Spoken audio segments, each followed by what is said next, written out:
कूटनीतिक रिश्तों में खटास के बाद भारत ने कनाडा को सख्त संदेश दिया है। भारत की सबसे बड़ी कूटनीतिक स्ट्राइक सामने आई है, जिसमें ट्रूडो को सीधी टक्कर के साथ ही यह संदेश भी दिया गया है कि भूल जाओ खालिस्तान के चक्कर में, क्योंकि ट्रूडो लगातार भारत के खिलाफ अनर्गल आरोप जरूर लगा रहे हैं, लेकिन इसके बीच भारत ने एक बड़ा संदेश देते हुए कनाडा से अपने राजनयिकों को वापस बुलाने के लिए कहा है। दरअसल पूरा मामला राजनयिक पैरिटी का है, क्योंकि भारत के जितने राजनयिक कनाडा में हैं, कनाडा से भी कहा गया है कि उतने ही राजनयिक उसके भारत में रह सकते हैं।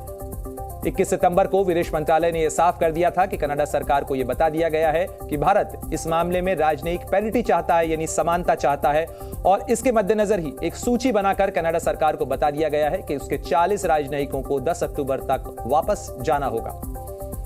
और 3 तस्वीरें आपको बता रहे हैं। दरअसल भारत ने किस तरीके से कनाडा को खुली चेतावनी दी है। यह तस्वीर उस वक्त की है जब कनाडा के प्रधानमंत्री जस्टिन ट्रूडो G20 शिखर सम्मेलन में भाग लेने के लिए भारत आए थे, लेकिन भारत से लौटने के महज 10 दिन बाद वो भारत पर आरोप लगाते हुए नजर आए और उसके बाद भारत ने सख्त कार्रवाई का संदेश दिया है।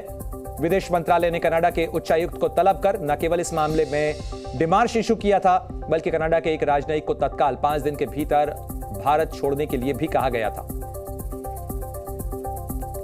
और अब आपको समझाते हैं दरअसल कि भारत और कनाडा के बीच में जो पूरी कवायद चल रही है या रिश्तों की खटास चल रही है, उसमें आखिर क्या कुछ हुआ है अभी तक।